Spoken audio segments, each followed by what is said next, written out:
Boa noite, pessoal. Eu, como sempre, enrolado.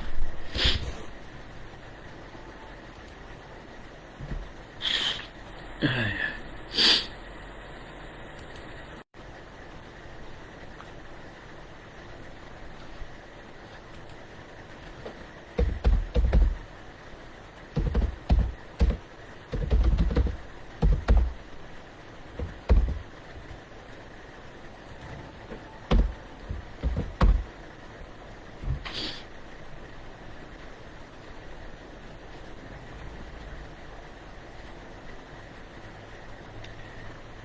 Alguém me escuta? Pode me dar um sinal se está tudo bem? Estão me vendo? Se me escutam? Como é que tá aí?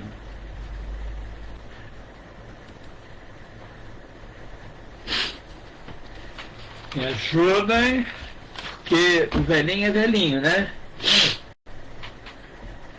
Eu acho que eu tô dentro. Tô?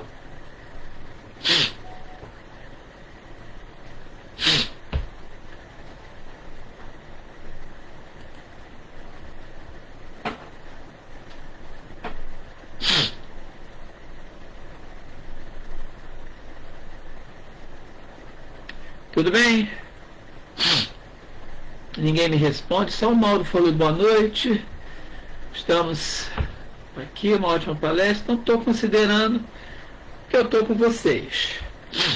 Espero que sim. Alguém me responda aí, por favor.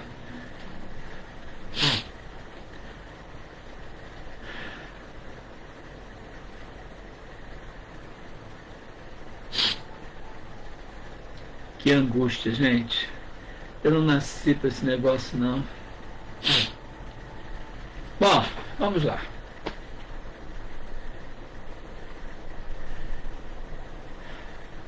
Vamos?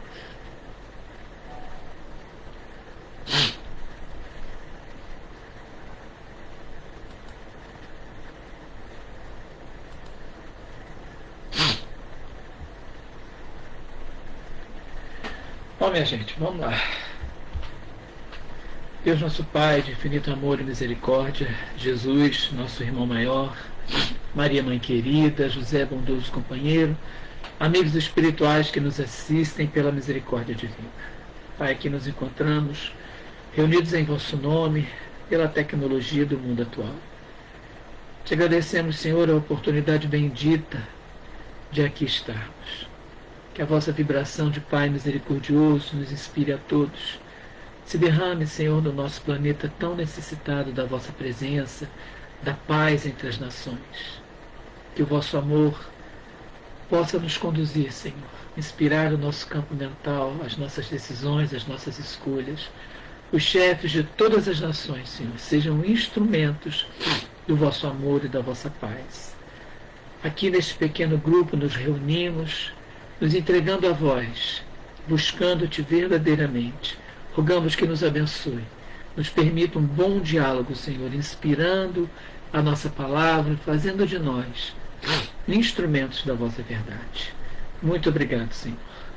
Assim seja, meu Pai. Graças a Deus.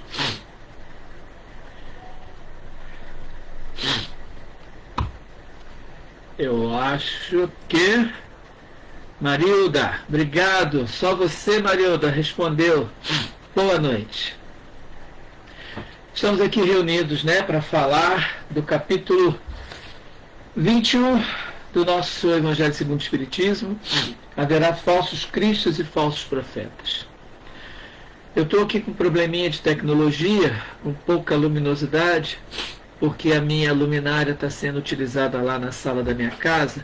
Eu estou com um probleminha lá de curto-circuito na luz central. Então, está meio difícil, está meio escuro.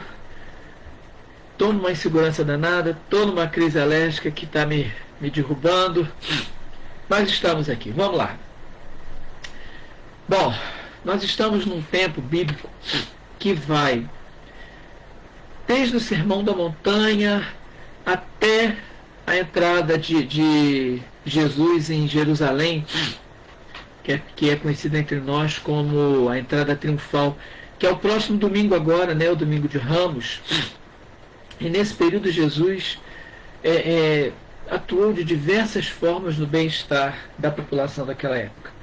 Falou do tributo, curou a sogra de Pedro, demonstrando a necessidade de se cuidar da família, curou a mulher hemorroíça, que tinha uma doença incurável, a medicina da terra, e deu a ela a bênção da cura, mostrando que para Deus nada é impossível, né? Através de Jesus, o caminho, a verdade e a vida, deu a ela o caminho da cura.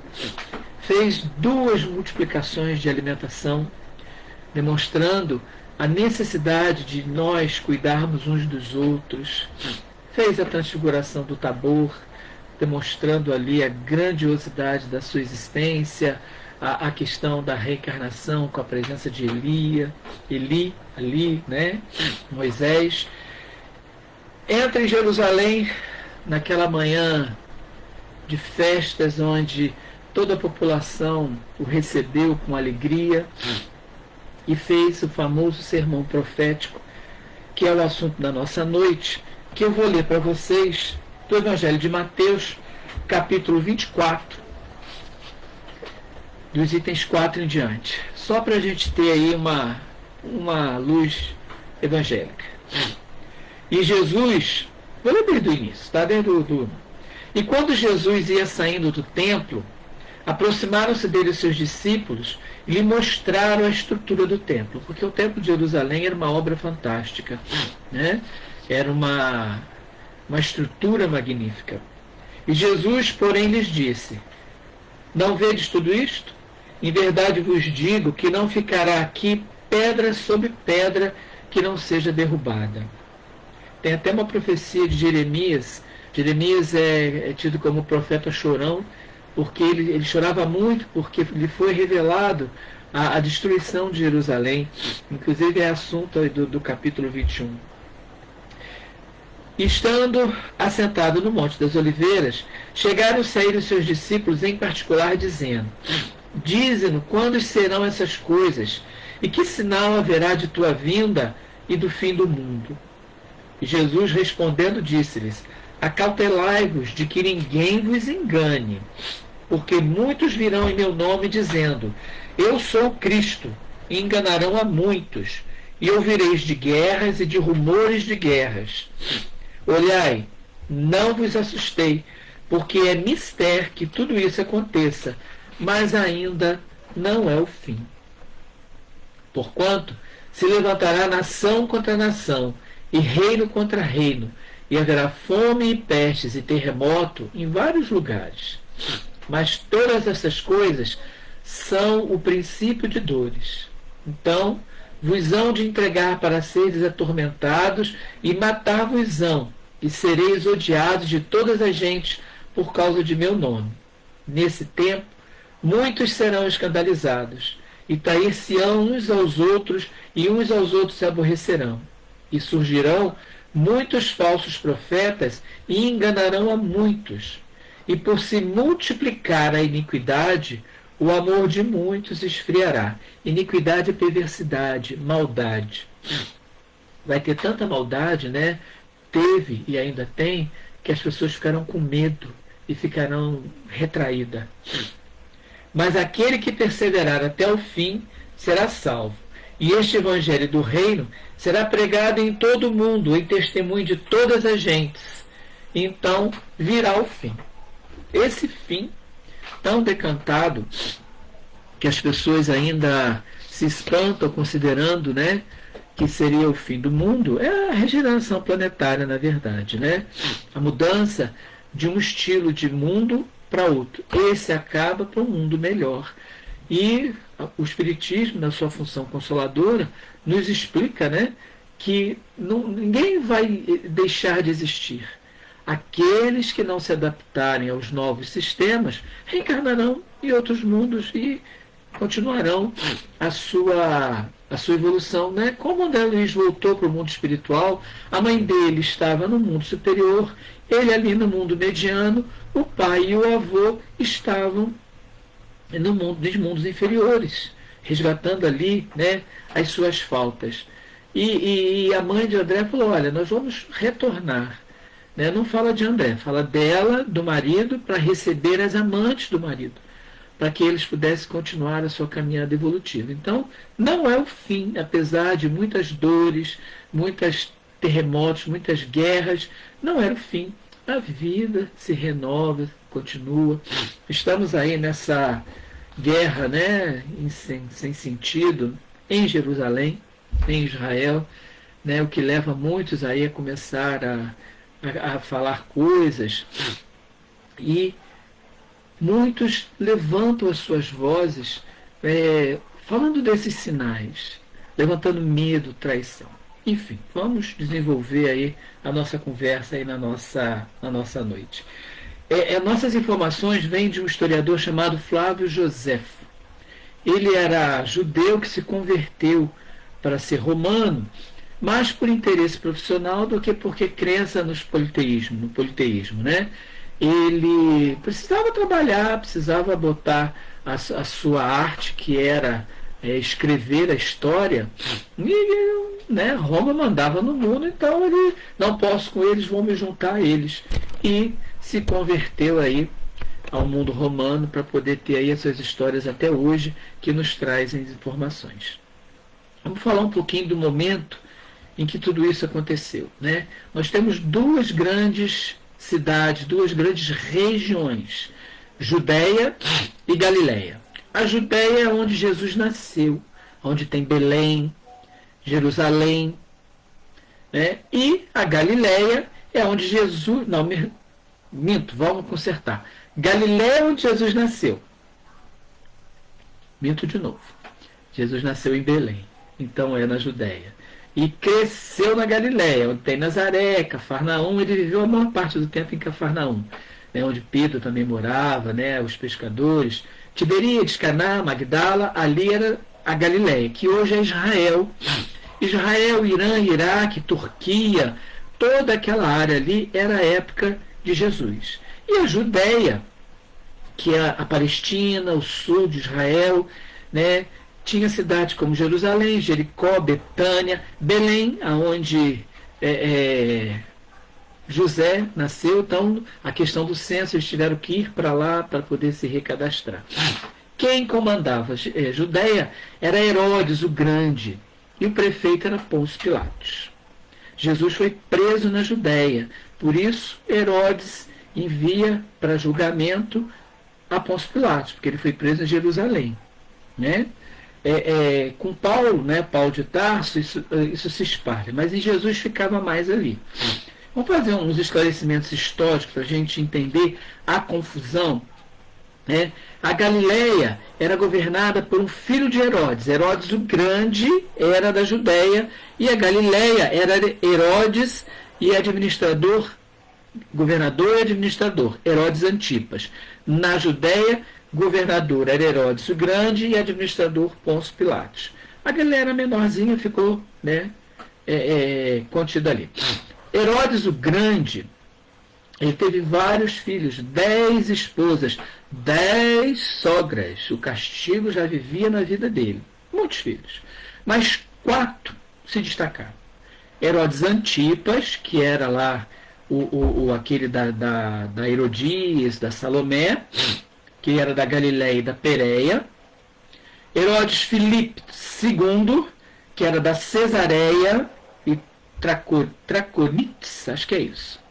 Herodes Arquelau, que recebeu depois a Judéia, e Herodes Filipe I, que era o pai de Salomé, o marido de Herodias, que não governava nada, ele vivia em Roma, gastando o dinheirinho dele, gastando os dracmas. Quando a gente tem que fazer aqui um resgate interessante da história de Herodias, né? Herodias, ela foi muito atacada por João Batista pela questão de viver maritalmente com o cunhado, porque Herodes Antipas era irmão do marido dela. E quando ele foi a Roma, Herodias era uma princesa. E ela queria ser tratada como uma princesa, queria ser amada, queria ser, digamos assim, elevada, né, a uma condição de mulher bem desejada. E Herodes Filipe, ele era um bom vivant, né? Casara-se por obrigação de reinado, mas na realidade não tinha responsabilidade com o casamento. E Herodes Antipas se encantou com Herodias, com a cunhada. E ela, ó, partiu para a Judéia, para Galiléia, para ficar com ele.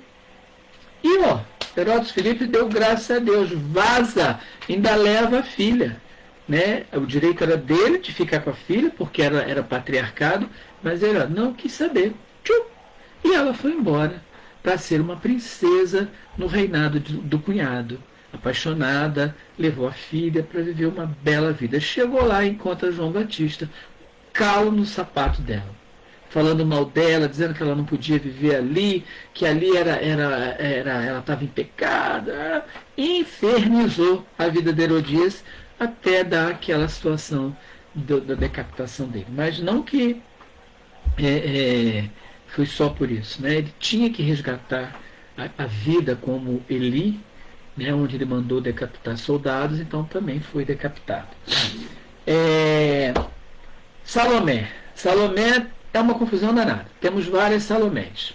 A primeira é a mulher de Zebedeu, a mãe dos apóstolos Tiago e João. Era Salomé, aquela que pediu a Jesus para que os filhos, né, se sentassem um à direita e um à esquerda. João aqui era menor, Jesus cuidava dele com carinho, deu ciúme entre os apóstolos, né, que era o apóstolo que Jesus mais amava. Mas por quê? Ele era muito pequenininho, né? E Jesus cuidava dele. Outra Salomé, irmã de Herodes, tia do Herodes Antipas, marido da Herodias, também era Salomé. A filha de Herodias, né, a nossa famosa Salomé de Herodes Filipe I, que mais tarde se casa com outro Herodes, Herodes Filipe II, que era tio dela, meio irmão do pai dela, filho do Herodes o Grande, com a sua quinta esposa. Ela casa com ele já velhinho, mais pelo din-din, e depois ela fica viúva, se casa com um primo, Aristóbulo de Calx, rei da Armênia. Também casamentinho armado, onde ela tem filhos, e em tese tem uma vida tranquila. Então, esse é o clima que Jesus encontra de família real, de lugar aonde ele vai ter que andar. Ele nasce na Judéia por questões administrativas, mas tem toda a seu mecenato na Galileia, mas especificamente ali na Jerusalém, em Cafarnaum, onde ele ficava muito em Cafarnaum. Mas vocês verem aqui que o assunto bíblico lá é quando ele fala para os apóstolos tomar cuidado com os falsos profetas. Por quê? O que é profeta, né? Tem que entender isso. Profeta é a pessoa que mostra o caminho, que faz revelação. A gente tem a tendência de ligar a pessoa que é médium, né? Que fala do futuro. Não somente. Jeremias, por exemplo, era um profeta lá do Antigo Testamento. Moisés foi profeta. Profeta é aquele que conduz, que dá o caminho. E ali você vai ter várias formas de identificar se o profeta é uma pessoa do bem ou não. Jesus dá uma dica, hashtag fica a dica muito interessante, que é a obra, né? Árvore boa dá bom fruto, árvore má dá mau fruto, ou nem fruto dá. Então observa a obra, observa o que a pessoa faz. O que ela diz é importante, mas muito mais importante é o que ela faz, porque é ali que você vai ver o caráter, se a pessoa está realmente comprometida.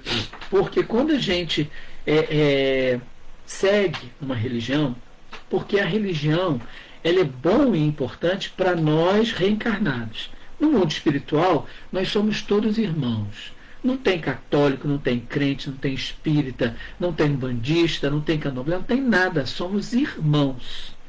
Lógico, com as suas características evolutivas que nos separam uns dos outros. E aí, o credo religioso pode realmente sim ser uma característica mais acentuada. Mas quando a gente volta para o mundo espiritual, toda essa coisa assim, não acredito em reencarnação, não está na Bíblia, né? E está lá Jesus falando que Elias já veio, que os apóstolos entenderam que ele estava falando de João Batista, então era Elias reencarnado como João Batista, e não está na Bíblia, né? E outros acontecimentos. Moisés tem um episódio muito interessante que ele teve que proibir a profecia no tempo dele, que era a mediunidade. Porque estava dando tanta confusão, tanta gente, tanto falso profeta, que ele, para consertar, ele proibiu. Às vezes acontece isso nas casas espíritas. A gente precisa parar com o serviço para recomeçar, para dar certo, para colocar em ordem. Várias vezes a gente passa por isso. Isso aqui está tanto confuso, vamos acabar com isso e começa tudo de novo. Aí você tem novas pessoas, novas administrações, que vão organizar o serviço. Mas tem sempre um fofoqueirinho, Correu um fofoqueiro para falar para Moisés de 2 profetas, Edade e Medade, 2 irmãos gêmeos, que estavam profetizando na vila, que eles viviam em comunidade. E Moisés vira para eles e fala: seus fofoqueiros, quem dera se todos profetizassem como Edade e Medade. Então, havia o bom e o mal, os dois eram bons, estavam ali realmente direcionando as pessoas para o bem. No nosso tempo aqui temos Chico Xavier, Divaldo, Madre Teresa de Calcutá, Irmã Dulce, esse rapazinho agora, o Carlo Acuti, parece ser um espírito realmente dedicado a mãe, Santa Teresinha, temos vários. Protestantes temos o que foi assassinado nos Estados Unidos, que me escapou o nome agora, o de I have a dream, eu tenho um sonho, ele também conduzia para o bem, ao jeito dele, a doutrina dele, Temos o padres, o padre, eu gostava muito dele, morreu de câncer, tadinho, esqueci o nome dele, Padre Léo, engraçado, e dava assim ensinamentos usando o dia a dia, o exemplo da vida. Teve um câncer que levou ele rápido, São Francisco de Assis, Temos vários, Joana d'Arc, mas Jesus fala: olha, cuidado, que vão aparecer aqueles que estão ali só para enganar, para levar ao erro. Observa o ato. Isso é tão sério, gente, que não sei se vocês vão se lembrar, os mais velhos eu acredito que sim, nos anos 70, 1978 mais especificamente, se eu não me engano, em novembro, foi no final de ano, o pastor Jim Jones, ele era americano, e ele fundou uma igreja, e era um homem assim sedutor, um homem que envolvia as pessoas, e envolvia dinheiro, as pessoas se reuniam, porque toda instituição, gente, tem que ter dinheiro para se manter, tem que pagar luz, tem que pagar imposto, alguns conseguem isenção, outros não, tem que às vezes pagar um faxineiro, uma pessoa para cuidar do lugar, então tem que ter dinheiro para comprar uma cesta básica, para fazer, comprar um remédio, então tem que ter dinheiro, vai sempre ter. Mas em alguns casos ganha-se fortunas. Estamos vendo aí nessa situação toda lá em Lagoinha, em Belo Horizonte. E aí existe o problema do interesse. Então Jesus fala: cuidado, porque isso vai acontecer.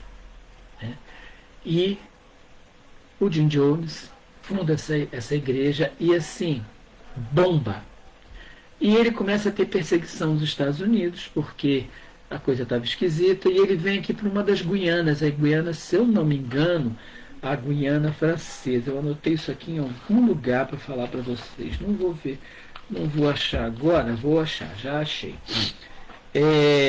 A Guiana Inglesa, que é ali próximo à Venezuela, divisa, a Guiana Francesa, que ainda pertence à França, e a holandesa, que atualmente se chama Suriname, tem fronteira ali com o Amapá e com o Pará, no Brasil. É uma grande região que, adivinha, que tem o quê? Petróleo. É aquela que o Maduro falou que ia invadir. E o Jim Jones se instalou ali. E quando a justiça americana conseguiu pegá-lo pelo imposto, porque o imposto lá é coisa séria, ele não recolhia imposto do que ele ganhava, era a forma de prendê-lo. Quando ele viu que ele tinha caído nessa arapuca, com aquele famoso Al Capone lá do cinema, né? Ele promove uma morte coletiva, né? Um grande culto ali onde todos iriam encerrar as próprias vidas. Só que muitos desistiram e fugiram para as matas. Os que sobreviveram relatam que aqueles que tentaram sair eram executados a tiro, mas muitos se salvaram para contar essa história. Um falso profeta que iludiu, que envolveu, havia sexo, havia dívida, havia doenças de depressão que ele assenhoreava. É uma situação muito... E todo mundo vendo aquilo, o mundo inteiro vendo aquilo. Né? Até que resolveram agir. Foi um deputado americano, inclusive veio de helicóptero, junto com a polícia, com o FBI. Foi uma cena cinematográfica, foi televisionado, as pessoas correndo, e houve isso através de veneno, né? Consumo de veneno. Uma coisa muito triste. Então Jesus fala, toma cuidado, porque isso vai acontecer. Então o nosso assunto é sobre isso. Por que sobre isso? Porque a gente ainda passa por determinadas seduções. E a gente precisa estar preparado para isso. A doutrina também não está isenta daqueles que fazem mau uso de mediunidade, de cartas consoladoras, né? Que seduzem outros com essas coisas, e é muito sério. Então, uma das necessidades de esclarecimento é a missão dos profetas. Para que existe profeta? Para que vem ao mundo profeta? Considerando aquele conceito de aquele que tem o dom de prever acontecimentos futuros, no sentido assim mais amplo, né? É muito ligado isso à doutrina espírita, que não é verdade. O espiritismo não faz predição de futuro. Jesus fez no sermão profético. Você viu que eu li para vocês? Que ele fala que vai haver fome, guerra, estava falando do futuro. Mas os espíritos, eles têm muito cuidado. Chico falava disso com muita cautela. Eles, naquele programa Pinga Fogo, falando sobre homossexualidade, ele fala assim, esse assunto será resolvido no futuro, no clima da família, no âmbito da família. O que nós temos hoje em dia? A família homoafetiva, regularizando a relação de carinho, de amor entre duas pessoas do mesmo sexo, no clima familiar. E Chico falou sobre isso. Então, no sentido religioso, o profeta é aquele que, em tese, é enviado de Deus com a missão de instruir os homens e lhes revelar os ocultos e mistérios da vida espiritual. Muito pouca gente tem essa possibilidade de fazer, mas muito pouca gente. A maioria, como eu, está aqui e estudou, né? Fez um resumo de tudo que estudou para poder falar. Existe uma ajuda espiritual? Existe, claro, intuição, aquele envolvimento do protetor espiritual para que a gente consiga se expressar com clareza. Eu estava numa crise alérgica, hoje à tarde eu tive uma reunião com alguns amigos e foi terrível. Vocês viram, a reunião aqui começou, meu nariz acalmou. Isso é a ação da espiritualidade fazendo de mim instrumento deles. Acabar essa reunião eu vou ter crise de novo, pode ter certeza. Mas, pelo trabalho, eles me acalmaram. Olha que chique, né? Pelo sentido religioso, um profeta, ele não precisa ser médium, mas pode ser. Jesus era, Chico era, Divaldo era, a Maria Teresa diz que não. Mas, né? Ela tinha lá as intuições dela. Ele precisa ser sábio e inspirado pela espiritualidade para falar sobre a verdade. Como é que eu sei que eu estou sendo inspirado pela espiritualidade? Pela oração. Eu peço a Deus que me ajude. Por isso que a gente inicia as nossas reuniões sempre com uma prece, para que a gente possa ser bem amparado, para que não seja eu falando, mas sim a espiritualidade.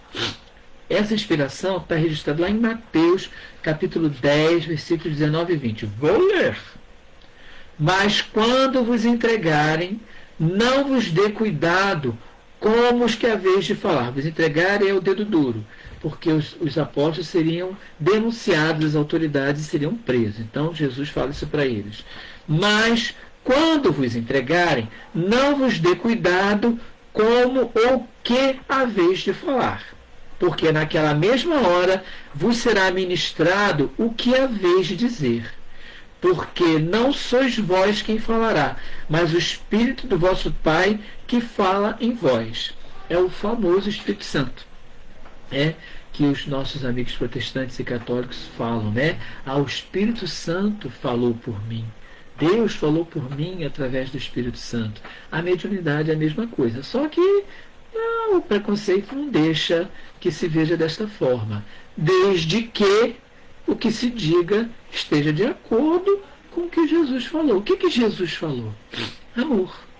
Amar a Deus acima de tudo e de todos e amar ao próximo como a si mesmo. Então, quando eu faço uma pregação numa igreja, num centro, num lugar qualquer, e eu prego o ódio, o rancor contra o comportamento daquele irmão que eu não aceito, quando eu falo que a mulher tem que ser submissa, num tempo que a mulher trabalha, é independente, e ela pode apanhar do marido, porque está na Bíblia. Está na Bíblia também muitas outras coisas, que você pode queimar a pessoa, que você pode vender como escravo. E a gente não faz mais isso. Já entendeu? Então, para a gente ser inspirado, a espiritualidade sempre nos fala isso. Espíritas, instruí-vos. Este é o primeiro mandamento. Amai-vos. Este é o segundo. Por que eu instruí-vos? Para buscar boas coisas na mente, porque a espiritualidade usa a sua mente, o que está na sua cabeça, na sua cachola. Então vão ter boas leituras, boas músicas, bons diálogos. Lógico que a gente tem a nossa vida normal. A gente namora, a gente paquera, e isso tudo vai ter uma vibração mais ligada à terra. Normal. A gente se alimenta, a gente às vezes toma uma cerveja para quem gosta, uma taça de vinho para quem gosta, come uma carninha para quem gosta. Não há problema nenhum para a espiritualidade. Mas instruí-vos. Para quê? Para que sejais bons instrumentos de Deus. E instrução boa. Não adianta eu ficar lendo coisa que vai me manter no passado, numa regra de vida que não cabe mais. Jesus trouxe isso. Eu não vim destruir a lei, mas dar-lhe cumprimento. E aí ele fala que quem não tiver pecados, que atire a primeira pedra na mulher. Na que traiu o marido lá. Estava mudando a lei ou não estava? Lógico que ele não disse isso. Era uma lei de Moisés. Se ele dissesse isso, as pessoas não iam aceitar, porque era lei vigente. Então ele fala, tudo bem, a lei está aí, é para ser cumprida, mas só para quem não tiver pecado, para quem for puro. E quem que é puro? Quem que não olha aquela coisinha assim, se eu te pego, Pode até não expressar, mas pensa. Então já não tem mais moral para condenar o outro. Jesus, ele preferiu o silêncio, E muitas vezes que ele foi questionado diante de Pilatos, quando agrediram, na prisão, que bateram no rosto dele, mandando que ele profetizasse, ele ficou quieto. Ele podia falar quem foi, Quando ele recebeu água da samaritana no poço de Jacó, ele fala para ela que ela já tinha tido 5 maridos. Ela, ninguém sabia disso, era segredinho dela. Porque uma mulher tendo 5 maridos naquela época, ela já estava no 5º. Então o profeta, médium ou não, ele sempre trará ensinamentos libertadores e promoverá o bem. Precisa isso. É assim que a gente vai olhar o cara. Mas o bem, às vezes, ele se traveste, A pessoa fala que está fazendo aquilo para o bem do outro. Era assim que se fazia. A mãe da gente, quando dá a chinelada da gente, ela está fazendo por maldade ou para nos educar? É que o amor é uma coisa impressionante, né? A gente perdoa na mesma hora, mas ela está batendo. A mãe é uma coisa, né? Aquela história de pisada de galinha não mata pinto, né? Mata sim, né? Mas é o equilíbrio, é o trabalho no bem. Aquilo que eu tenho que falar, eu tenho que ter noção de que tem consequências. Eu vou estimular um comportamento. Então, cuidado na hora de expressar uma opinião, principalmente no momento que a gente está vivendo, de tanta polarização política. Quando a gente fala, a gente estimula a agressão. Eu estava vendo uma semana que um rapaz foi preso porque estava cantando música contra os evangélicos, os católicos, e ele foi preso porque tinha na plateia do show dele um vereador católico e ele usou da autoridade, mandou prender. Isso estimula o ódio, isso atualmente é crime, né? Intolerância religiosa. Não podemos fazer isso. Por que tem que ter lei? Porque a gente ainda não consegue fazer isso espontaneamente. A disciplina antecede a espontaneidade, que a Emmanuel já falou. Então, primeiro eu vou fazer porque eu sou obrigado, porque a lei manda. Depois eu vou, não, tem razão. É isso mesmo, né? E aí a gente precisa entender, saber identificar o profeta. Nos momentos que a gente está vivendo de transição planetária, é muito propício de pessoas mal intencionadas surgirem. É o joio junto com o trigo, né? O trigo surge belo lá, né, douradinho, mas o joio está lá, aquela ervinha daninha está lá. Então a gente tem que tomar cuidado, porque não é trigo, é erva daninha, né? Esse sentido, nesse momento, né, cresce a ambição em muitos corações. A gente está vendo isso aí, milhões, né, envolvendo questões religiosas, instituições religiosas, esse dinheiro, avião, jatinho, uma história de querer ter jatinho para viajar, tá uma coisa complicada, né? Processos obsessivos coletivos se instalam e envolvem nações inteiras. É aqui que a gente tem que ter atenção, porque a gente pode cair numa dessa. É aquela coisa de que está todo mundo fazendo, então é porque está certo. Nem sempre a maioria está com razão, né? A voz do povo, a voz de Deus, vírgula. Temos um exemplo clássico na história, no heliocentrismo, quando Nicolau Copérnico estudou, quando Galileu Galilei desenvolveu o estudo de Nicolau Copérnico de que o Sol era o centro do sistema solar e não a Terra. E o que aconteceu? Eles foram condenados à fogueira. Galileu conseguiu escapar porque voltou atrás. Né? Disse, não, me enganei. Né? Nicolau Copérnico não, foi queimado vivo, ele manteve a palavra dele. Porque a maioria, a autoridade da época, tinha outro, o terraplanismo, que a gente vê focos até hoje. Né? A prova que Nicolau fez foi o barquinho, né? Que foi embora e voltou. Se fosse plano, caía no abismo. Ele voltou.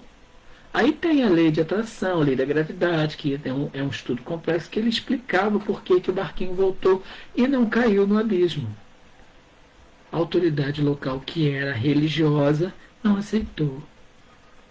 E fez com que ele pagasse com a vida, porque ele se manteve. Então, nem sempre a maioria está com a razão. Não é porque muita gente está fazendo, não é porque tem uma igreja lotada, um terreiro lotado, uma casa espírita botando gente para fora, que ali está certo. Observe. Observe. Né? E às vezes Chico passou por isso. Né? Enquanto ele estava nos trabalhos, a família dele estava cobrando na fila, recebendo doações para que as pessoas pudessem passar na frente e serem atendidas. Ele descobriu isso, né? Já estava lá muita gente falando mal dele. Né? Para isso, Kardec teve uma didática muito boa. O que ele fez na codificação? Primeira coisa, conceituou Deus. O que é Deus? Inteligência suprema, causa primária de todas as coisas.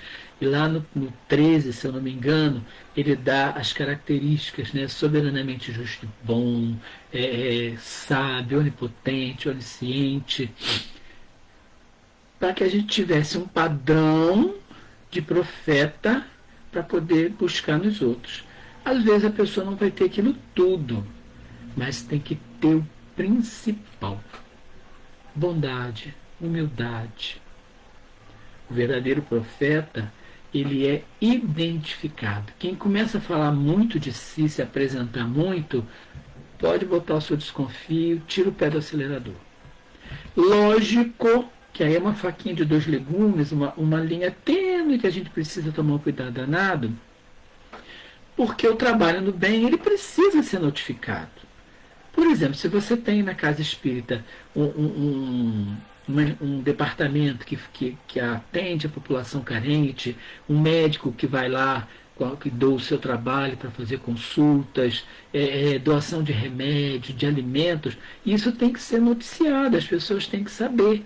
Então você vai falar, você vai dizer que tem, que está fazendo, mas com todo o cuidado de dizer que o coletivo faz, não que sou eu que estou fazendo. Tem muito dono de centro espírita por aí, muito. O centro espírita é uma instituição, tem diretoria, tem estatuto. Pode ter uns que não tem? Pode, mas é um problemão, né?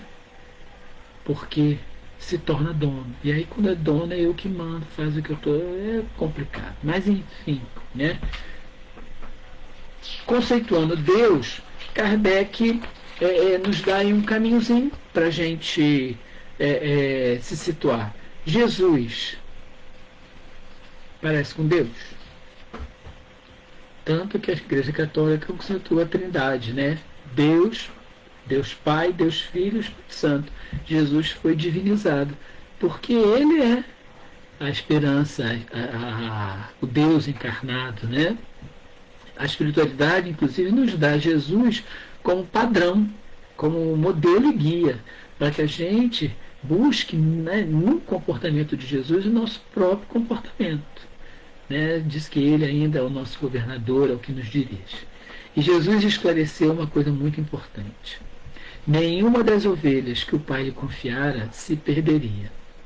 Então, mesmo aqueles que se desviam do caminho, que fazem coisas que não combinam com o trabalho de um profeta, esses também vão encontrar o caminho do bem. Um pouco mais lento, aquela história. O planeta vai regenerar. Vai. Quando? Jesus fala, quando o Evangelho for pregado em todo o mundo, aí é o fim do mundo. Temos muçulmano, temos xiita, temos maometista, temos budistas. Quando todo mundo falar a linguagem do Evangelho que Jesus nos trouxe, a boa nova, o mundo vai estar regenerado. Vai todo mundo ser espírita, todo mundo ser católico? Não. Vai todo mundo se amar, se respeitar. O nome que vamos dar é de acordo com cada um. Se é Maomé, se é Deus, se é Jesus, se é aqueles homenzinhos do bracinho lá, não tem problema nenhum. Se é Oxalá, tá? Nome é nome. Eu estou Alberto, mas quem sabe já não fui João, né? Posso ter sido também Maria. Posso não, com certeza já fui, ou vou ser, né? As condições evolutivas são diversas, a espiritualidade já nos falou isso, e pode nos levar ao entendimento de que algumas criaturas não se salvarão, mas isso não é correto. Jesus já falou que ninguém vai se perder. O processo reencarnatório, ele é o único caminho possível para a gente evoluir, né? E Jesus fala isso, que ninguém vai ao Pai senão por Ele. Então precisamos moldar o nosso comportamento nas palavras de Jesus verdadeiramente. A árvore tem que dar bom fruto. Então a gente já tem o hashtag Fica a Dica aí, né? No atual momento evolutivo do nosso planeta, isso está bem complicado, né? Estamos vendo aí personalidades se apresentando de uma maneira bem difícil, né? E a gente fica pensando assim, como é que esse povo vai se salvar? Vai. João Batista falava de Deus, né? Vivia no deserto, e ele foi um general violento no tempo de Baal, politeísta, que vivia de acordo com o seu tempo.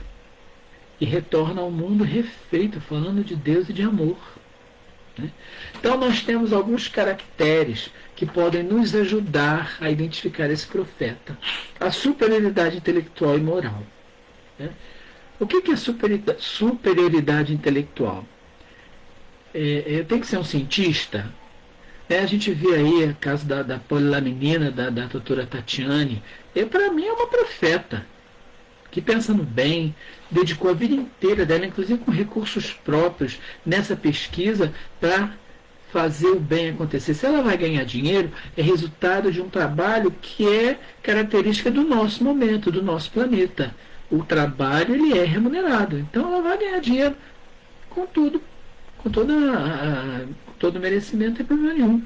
O problema é só pensar nisso. Dinheiro para que dinheiro, né? Dinheiro para a gente viver na matéria, a gente tem que pagar luz, água, né? Agora, não nos esqueçamos que nós temos fome, nós temos desemprego, nós temos irmãos que não têm aonde dormir. E precisamos trabalhar coletivamente.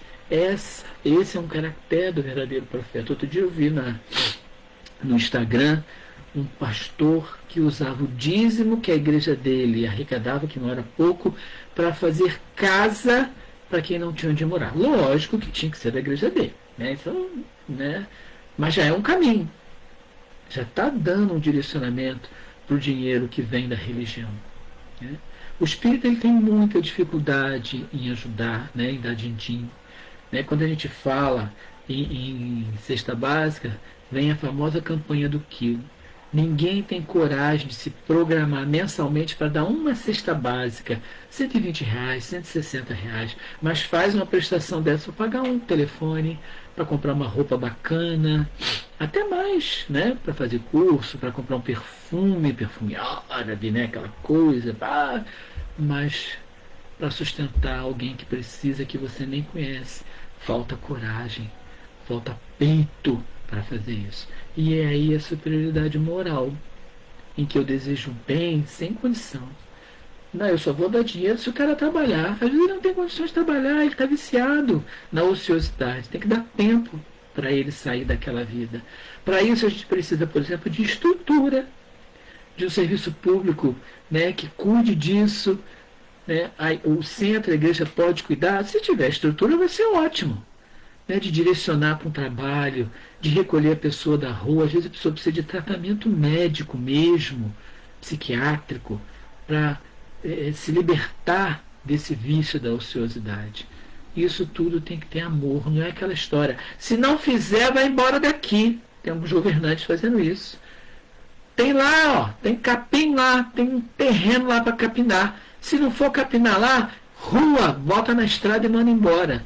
Às vezes a pessoa não tem condições de capinar, ela não tem nem que comer, ela não tem braço, ela não tem força, ela não tem vontade, ela está viciada, ela precisa de tempo para se melhorar.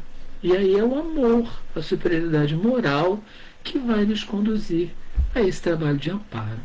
O Papa Francisco, ele fez no Vaticano uma lavanderia pública, onde as pessoas que não tinham de morar podiam lavar as suas roupas, tomar banho, cortar cabelo, se barbear, né? As mulheres com a sua cuidado íntimo, né? Com seus apetrechos necessários. A gente teve há pouco tempo aqui uma lei para dar preservativo para as presidiárias. As deputadas não queriam. Não, que isso? E aí?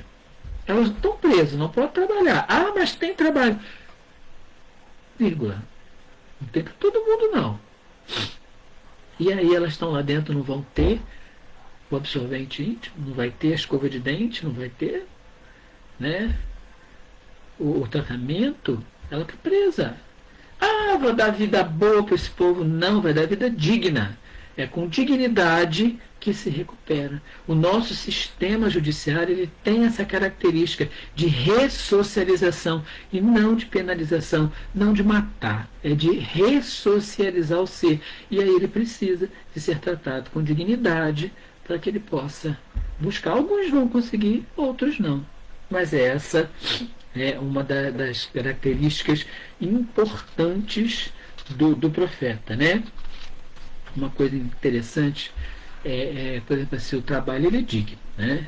E alguns trabalhos eles remuneram muito bem e a pessoa enriquece e não ajuda o familiar. A pessoa continua vivendo numa comunidade perigosa. Eu saio de lá, vou morar numa mansão bacana, né? E deixo a minha avó, os meus tios, os meus primos vivendo numa situação difícil. Não tem coragem de trabalhar para tirá-los de lá também. Não, primeiro eu vou cuidar da minha vida. Cuidado com isso. Humildade e modéstia. Essa é uma característica importante para o profeta, né? Superioridade moral, intelectual, ele tem que saber o que ele está falando, ele tem que estudar, ele não pode falar besteira. E tem que ser modesto, tem que ser humilde, né? Eles ignoram a si mesmos. Tem um exemplo muito bacana na nossa história que é de Dom Pedro II. Dom Pedro II era um imperador do Brasil que não era respeitado socialmente. Sabe por quê? Ele não tinha escravos. Quem trabalhava na casa dele recebia salário. O terno ele usava até acabar. Ele não tinha ternos cararérrimos europeus, não. Era tudo produzido no Brasil. Ele e a esposa dele. Eles viviam humildemente sendo imperadores do Brasil. E com isso eles não eram respeitados. Eram debochados, riam-se nas coxias, riam-se do imperador. E, no entanto, foi um espírito que foi convidado pela espiritualidade superior para governar o Brasil. Um espírito bacana, né?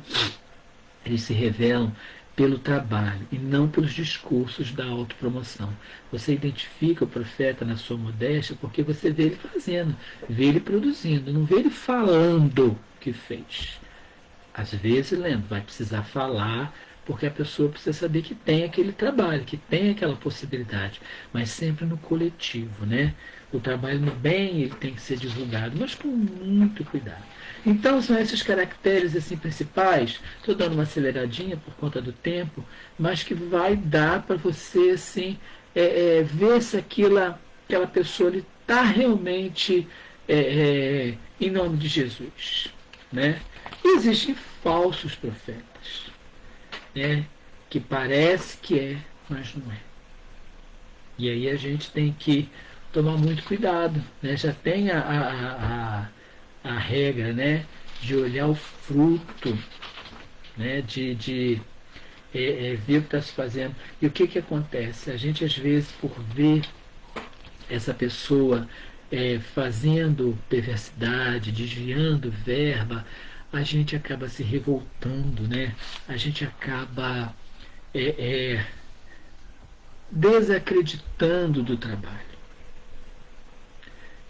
E aí é onde Jesus fala no sermão profético, como a iniquidade vai crescer muito, a caridade de alguns vai esfriar, o amor de alguns vai esfriar. E a gente precisa cuidar disso, para que não esfrie.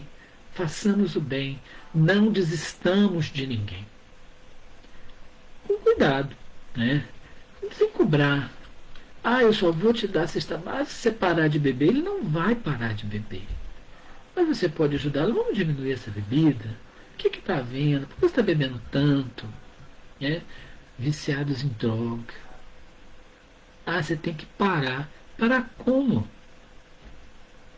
Está viciado, é preciso de tratamento. Aí vem aquela discussão se pode ser obrigatório, se não pode, compulsório ou espontâneo. Isso aí é regra que a gente vai discutir ainda muitas das vezes. Tem um filme com o Rodrigo Santoro, no início de carreira, que se chama O Bicho de Sete Cabeças. E é muito interessante. O pai dele, ele faz, acho que pichação, se eu não me engano. e a polícia prende ele. Aí lembra que a polícia botava spray na cara dos caras, pintava as partes íntimas também, para deixar bastante. E o pai dele vai pegar ele na cadeia e acaba internando ele num sanatório para ele se tratar, porque diz que ele está maluco.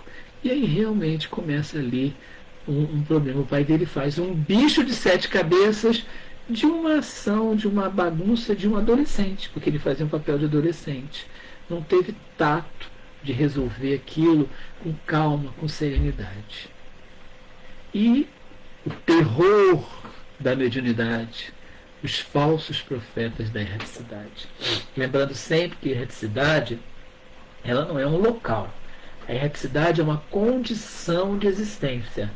Ou seja, enquanto eu precisar reencarnar, eu estou na condição de erraticidade. Tem a ligar com o espírito que ainda erra. Não deixa de ter um certo sentido, mas literalmente não é isso. Tem espíritos que ainda reencarnam e não erram mais. Espíritos que são superiores. Emmanuel, por exemplo, diz que está reencarnado. Muito dificilmente cometerá erros, porque ele adquiriu uma evolução bacana, né? E ele está na erraticidade.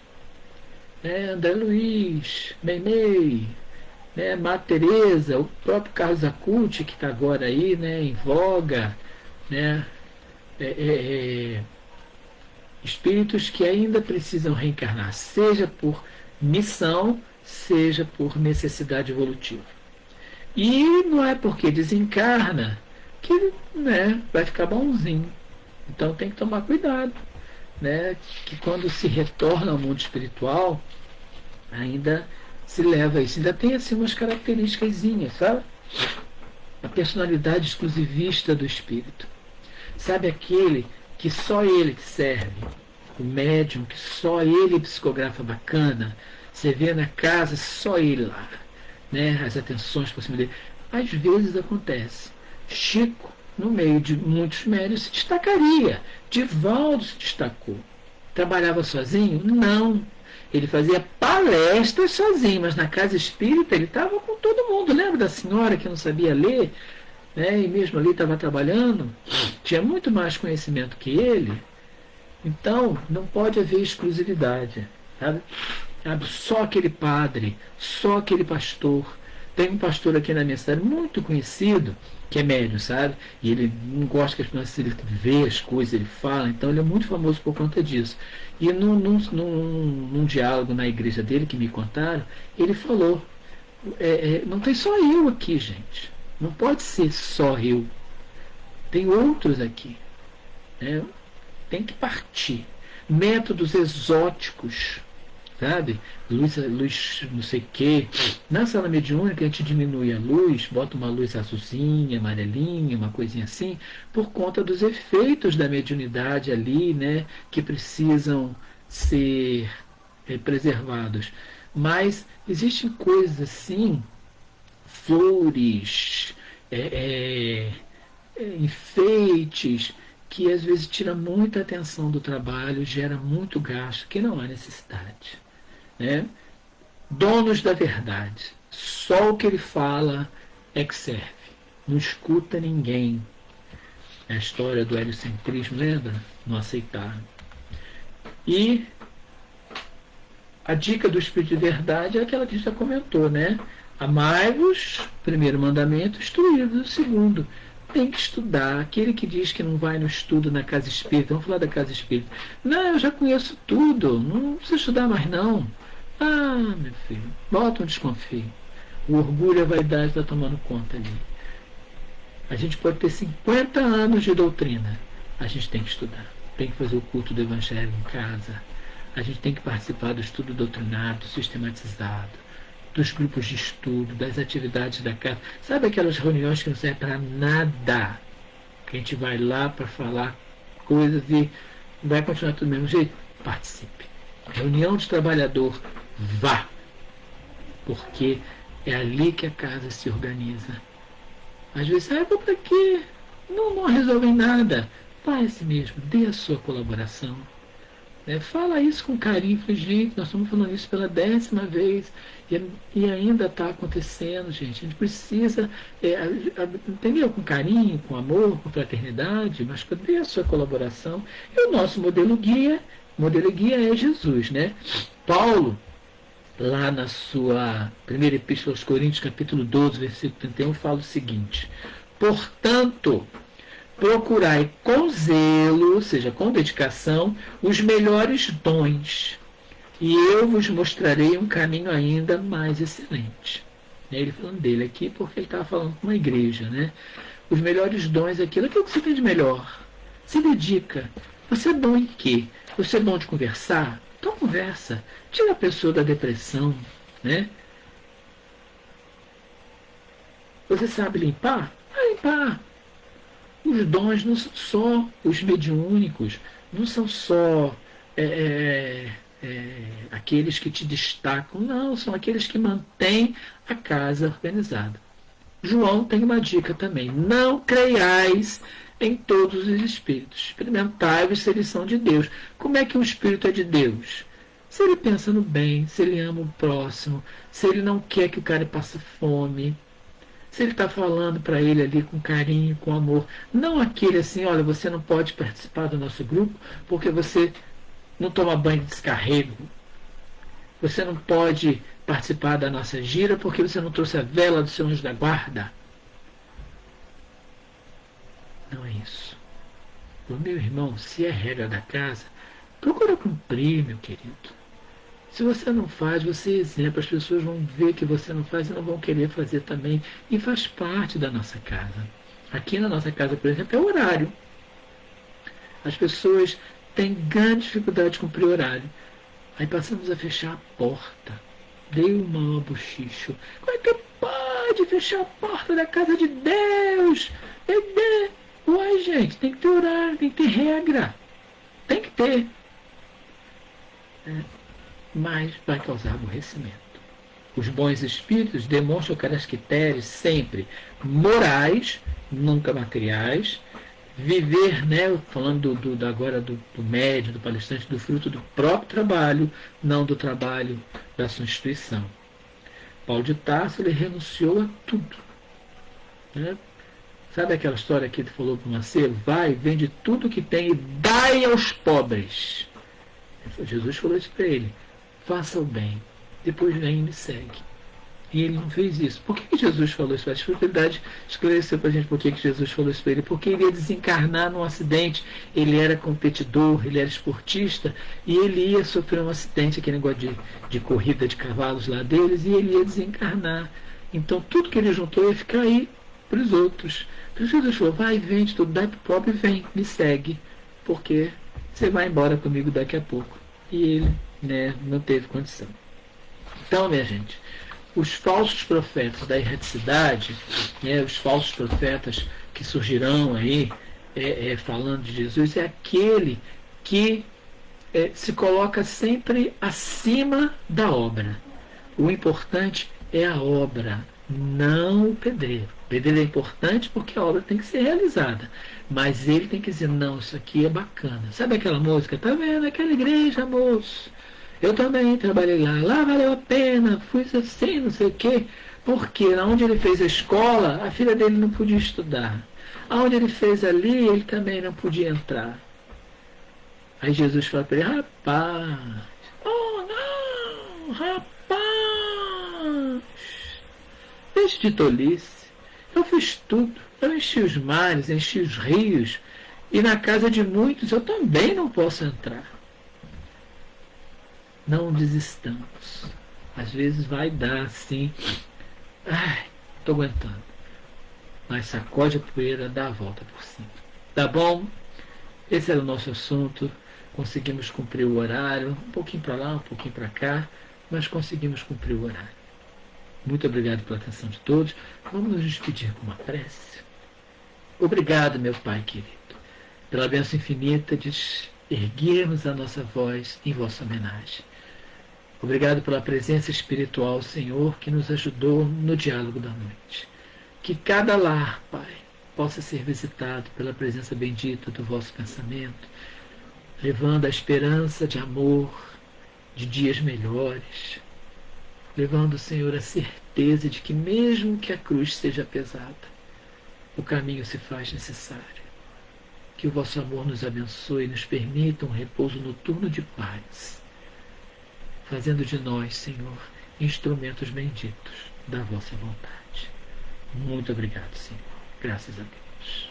Meus irmãos queridos, espero que eu tenha feito aí, dado o recado, viu? A todos que estão aqui presentes, muito obrigado, Mauro, Marilda, Alcione, Alcione, Ana Cláudia com K, Elizabeth, Leocádia, que nome bacana, Leocádia, Maurão de novo, né? Arlete Calambo, Serli, diferente Serli, né? E o Maurão sempre dando aqui o seu pitaco. Para quem não conhece nosso querido palestrante, eu me chamo Alberto Sur, meu irmão. Esse nome aí mas é comum, tá?